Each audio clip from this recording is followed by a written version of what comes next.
You have to remember this character, Anwar Ibrahim, 15 years ago, in Wawasan Doplo, you are one of those people who said, it's a fantastic idea, people support you, people clap. Now, my concern is that, well, as an ordinary citizen... How old were you 20 years ago? Yes. 20 years ago? I'm 4 years old. Then, how do you know what I said then? Yes, no, but I've read a lot. I mean, I've got some of the speech texts from 1996 and 1997. All right. Good. Now, my argument is that, not argument, my concern, we see this character, Anwar Ibrahim, as a new character in the country. Now, what is the guarantee to us, as the people who are going to vote in 2 years' time, that after the election, Anwar Ibrahim won't change? So, a lot of people now, at the grassroots level, they're talking about you, saying that you use the people to get the support from the sympathy. Now, I'll take a very simple example. Wrong example. Let me just continue with my questions. Now, secondly, in the event, if you form a government, fingers crossed. Now, we talk about the Malay's mentality, the Indian mentality, the Chinese mentality. If I put a Chinese in the Indian village, or if I put Malay in a Chinese village, it's not going to work for now. 20 years ago, you worked together with your Supreme, Dr. Mahathir Mohamad. He groomed you to be the next Prime Minister. And you're one of these people who create this Malay mentality, the Ketuanan Melayu. You're one of these people who give these specialties to the Malay, some to the Chinese, and some to the Indian. Now, you play a role. Now, my question is, after this election, if you win, what is the guarantee that you won't correct the damage that you have done? I'm very concerned, because you see, in the 20 years, we cannot achieve anything. The Malay or the Chinese or the Indian has been put under this coconut shell. We can't bring them. All right. How? Thank you. Good question. What may make you think that things will not? First, I've never articulated. Ketuanan Melayu was never. To be fair, even Mahathir did not use it. Not that I agree with him. So I don't think you need to add on what was not there. Yes, we were, as part of the system, were supportive of the new economic policy. Although if you look at all my speeches and budget speeches, there was hardly any reference to new economic policy.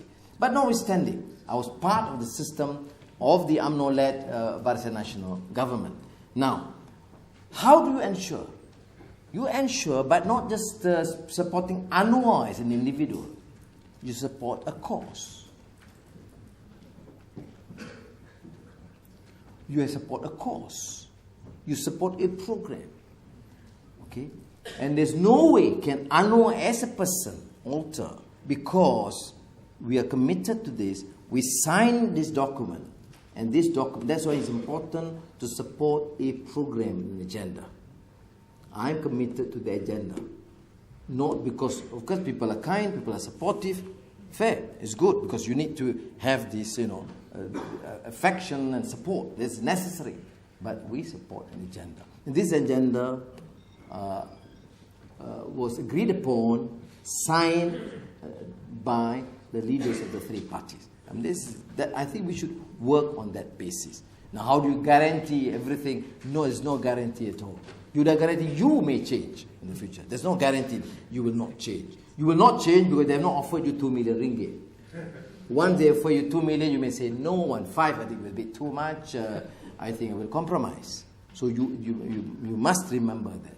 Nobody can be definitely certain. So it must be based on trust and must be based on a program. But there was a very pertinent question raised earlier which I overlooked. Because you say, then what do we do? And that's why it's important that you say, okay, Anwar, you do it. What do you mean Anwar do it? We have to do it. What's expected of you? You must exercise your right. You are Malaysians. Okay, you stay here for a number of reasons. Some you choose on your own volition. Some because you are fed up with some of the policies. Some because you are not given the exposure, the opportunity. So I believe if you are to succeed, if we as a system and government is to succeed, we have to get and encourage and entice the best Malaysians to return, help rebuild this country. And that will be one of our priorities. We'll get the best Malaysians, respective of race, to come back and let us then build Malaysia and prove that we can have a successful, vibrant Malaysia economically and politically. The Malaysian judiciary has used to enjoy an impeccable reputation in the region and across the world. But a certain prime minister managed to find a way to change that.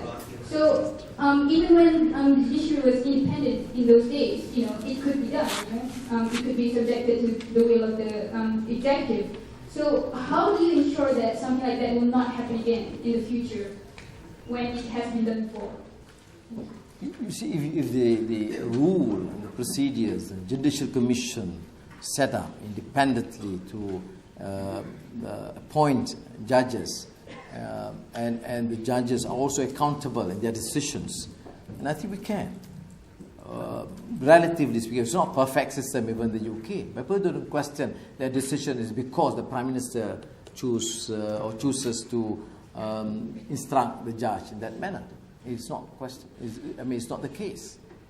But here the perception in Malaysia is that there is, of course, growing perception. This is confirmed by even Tuanku Sultan Azlan Shah, that the judiciary is not independent. How do we deal with it? First, the system, the government must ensure that we choose the most qualified, but more important, the system must be put in place. And if some of the judges, the wisdom offences, come up with a rotten decision because of corruption, because of political interference, then they would have to be accountable. It will take time, yes. Can it be done? Yes. If it can be done in some countries, why can't it be done in other countries? Muslim countries, yes, you have a better judicial system in Turkey, and even Indonesia, you see a system improving. You see Hong Kong those days, in the 60s, 70s, probably one of the most corrupt police force in the region. Okay?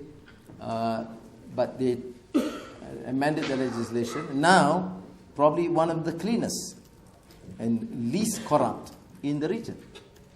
Could be done. In our case, it's getting more rotten by the day.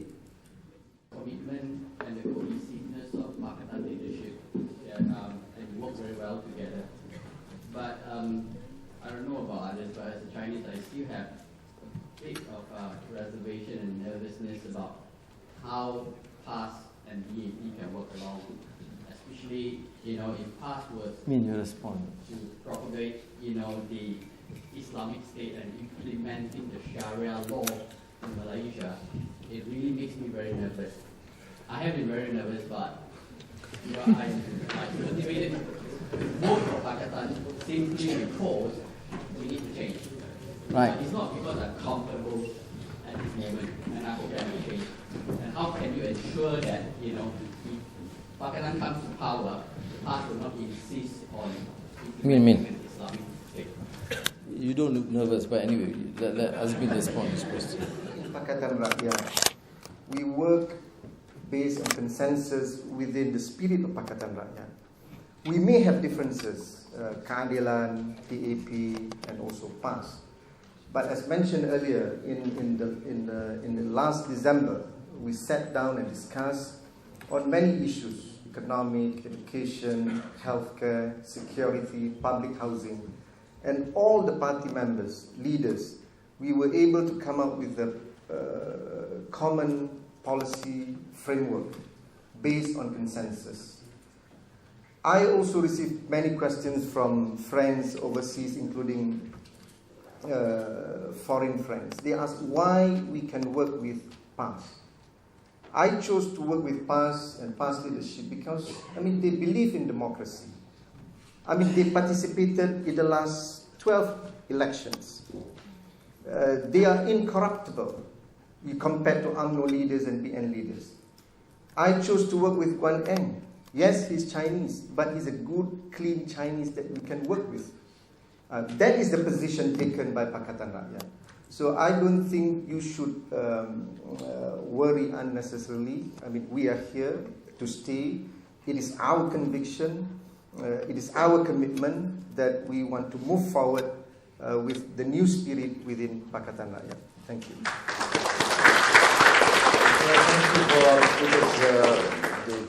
The instructions that we have to end by 9. Thank you very much. But a friend had reminded me that it's important to appeal to you to do whatever it takes. Do it now. Support change. Save Malaysia. Selamatkan Malaysia from corruption, from abuse of power, from racist propaganda and leadership. It's your duty to do whatever it takes.